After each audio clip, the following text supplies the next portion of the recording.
8555. What is the condition of the refrigerant as it leaves the condenser of a vapor cycle cooling system? A. Low-pressure liquid. B. High-pressure liquid. C. High-pressure vapor.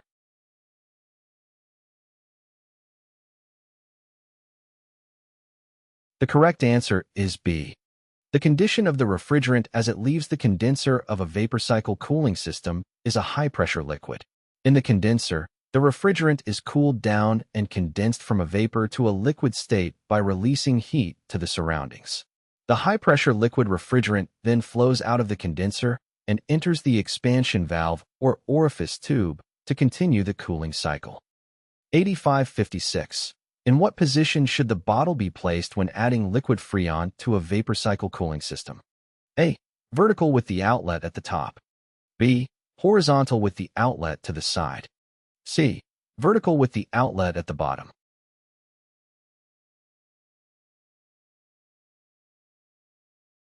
The correct answer is C. When adding liquid Freon to a vapor cycle cooling system, the bottle should be placed in a vertical position with the outlet at the bottom. This allows the liquid Freon to flow out smoothly and enter the system under the force of gravity. Placing the bottle vertically with the outlet at the bottom ensures that the maximum amount of liquid Freon can be transferred into the system. 8557. When purging a Freon air conditioning system, it is important to release the charge at a slow rate. What is the reason for the slow rate discharge? A. Prevent the large amount of Freon from contaminating the surrounding atmosphere. B. Prevent excessive loss of refrigerant oil. C. Prevent condensation from forming and contaminating the system.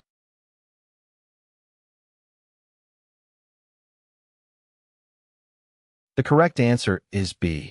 When conducting a purge of refrigerant from a vapor cycle air cooling system, it is important to release the refrigerant at a slow rate to prevent the loss of refrigeration oil. Within the system, the oil and refrigerant are sealed together. If the refrigerant is released too rapidly, it can carry some of the oil along with it, leading to a loss of lubrication within the system. To avoid this, a controlled and gradual release of refrigerant should be performed during the purging process, ensuring that the oil remains in the system and maintains its lubricating function. 8558. When a vapor cycle cooling system is not in operation, an indication that the system is leaking Freon is A. Oil seepage.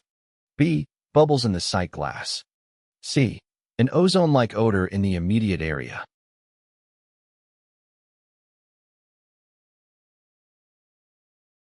The correct answer is A. In a vapor cycle cooling system, the lubricating oil is sealed within the system and circulates with the refrigerant. If a refrigerant leak occurs, it is common for small traces of oil to be carried along with the leaking refrigerant. These oil traces can leave visible deposits on the exterior of hoses or components near the site of the leak. Detecting these oil stains or residues can be helpful in locating the source of the refrigerant leak, as the oil tends to accumulate in the vicinity of the leakage. Therefore, observing any signs of oil deposits during system inspection enables identification and remediation of refrigerant leaks in the vapor cycle cooling system.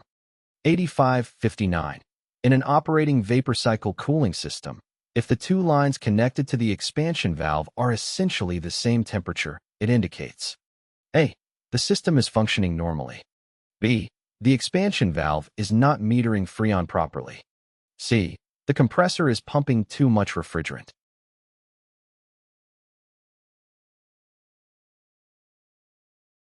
The correct answer is B.